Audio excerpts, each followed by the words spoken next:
প্রিয় দেশবাসী, আজ বাংলাদেশ একটি গভীর সংকটময় মুহূর্তের মধ্য দিয়ে যাচ্ছে। এখন পর্যন্ত আমাদের প্রাপ্ত খবর অনুযায়ী আওয়ামী লীগ, ছাত্রলীগ, যুবলীগের সন্ত্রাসীরা গুলি করে কুপিয়ে প্রায় 30-এর অধিক শিক্ষার ছাত্র জনতাকে হত্যা করেছে এবং দিন শেষ হতে হতে এই সংখ্যাটা কোথায় গিয়ে দাঁড়ায় আমরা জানি না। এরই প্রেক্ষিতে আমরা একটি সিদ্ধান্ত নিয়েছি। আমাদের একটি জরুরি সিদ্ধান্ত মোতাবেক আমাদের যে 6 তারিখের যে লং মার্চ টু ঢাকা কর্মসূচি ছিল সেটিকে আমরা একদিন এগিয়ে নিয়ে এসেছি। অর্থাৎ আগামীকাল 5ই আগস্ট সারা দেশের মুক্তিকামী জনতাকে ঢাকার উদ্দেশ্যে রওনা হওয়ার জন্য আমরা আহ্বান জানাচ্ছি। যারা পারবেন, যাদের পক্ষে সম্ভব হবে, আজ রাতেই আপনারা ঢাকার উদ্দেশ্যে রওনা হয়ে যান। আমরা আগামীকাল সারা দেশের মুক্তিকামী জনতাকে ঢাকায় আসার আহ্বান জানাচ্ছি। বিশেষ করে ঢাকার আশেপাশের যে জেলাগুলো আছে, আপনারা দায়িত্ব নিয়ে মসজিদের মাইকে ঘোষণা দিয়ে যাদেরকে পাবেন সবাইকে নিয়ে ঢাকার উদ্দেশ্যে রওনা হন। এই লড়াই আমাদের জন্য একটি চূড়ান্ত লড়াই। আমরা চূড়ান্ত ঘোষণার জন্য প্রস্তুত। আমরা গণভবনের দিকে যাত্রার জন্য প্রস্তুত এবং সেই উদ্দেশ্যেই আপনারা সবাই ঢাকা আসুন। আমরা আপনাদের সবাইকে নিয়ে আমাদের চূড়ান্ত দাবি আদায়ে এগিয়ে যাব। আমি জানি না সমন্বয়করা আজকে রাতে বেঁচে থাকতে পারবে কিনা, কিন্তু আপনাদের উপর আমরা এই দায়িত্ব দিচ্ছি।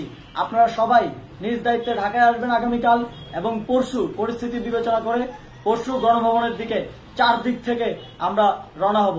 আমরা খুব আতঙ্কের সাথে লক্ষ্য করছি যে ছাত্রলীগ, যুবলীগ এবং আওয়ামী লীগের গুন্ডারা পুলিশের অস্ত্র দিয়ে পর্যন্ত সাধারণ জনগণের উপর হামলা করছে। কিন্তু একটি সুখের খবর হচ্ছে, সারা দেশের বিভিন্ন স্থানে সেনাবাহিনী ছাত্র জনতার পক্ষে দাঁড়িয়েছে। আবার কিছু কিছু জায়গায় যেমন মিরপুর ও মোহাম্মদপুরে সেনাবাহিনী ছাত্র জনতার বিপক্ষে দাঁড়িয়ে গুলি চালাচ্ছে। আমরা সেনাবাহিনীর প্রতি আহ্বান জানাতে চাই, আপনারা এদেশের নাগরিক এবং আপনারা এদেশের নিরাপত্তার দায়িত্বে আছেন, এদেশের জনগণের যানবাহনের নিরাপত্তার দায়িত্বে আছেন। আপনারা দেশের পক্ষে এবং দেশের জনগণের জন্য কাজ করবেন। কোনো খুনি সরকারের জন্য, কোনো খুনি রাজনৈতিক দলের জন্য কাজ করবেন না। এটি এদেশের জনগণ আপনাদের থেকে প্রত্যাশা করে। আমাদের এই আন্দোলনে সম্পূর্ণ সমর্থন দিয়ে হয় নিরপেক্ষ থাকুন, অথবা এই খুনি বাহিনীকে, সরকারের খুনি বাহিনীকে প্রতিহত করুন, তাদেরকে যথাযথ শাস্তির আওতায় নিয়ে আসুন। যেই কারফিউ সরকারের পক্ষ থেকে ঘোষণা করা হয়েছে, আমরা স্পষ্টভাবে বলতে চাই, সেনাবাহিনী এই ধরনের কোনো কারফিউ বাস্তবায়নের জন্য মাঠে না নামে। যদি মাঠে নামে তাহলে সেনাবাহিনী স্পষ্টভাবে অফিসিয়ালি জনতার বিরুদ্ধে দাঁড়াবে। আমরা চাই না সরকারের এই ষড়যন্ত্রে সেনাবাহিনী পা দিক।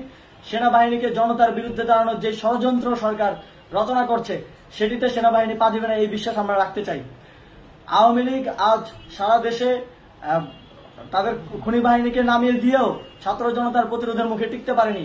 রাজপথের পরাজিত শক্তি হিসেবে তারা সেনাবাহিনী সহ অন্যান্য বাহিনীকে আমাদের বিরুদ্ধে কাজে লাগানোর চেষ্টা করছে।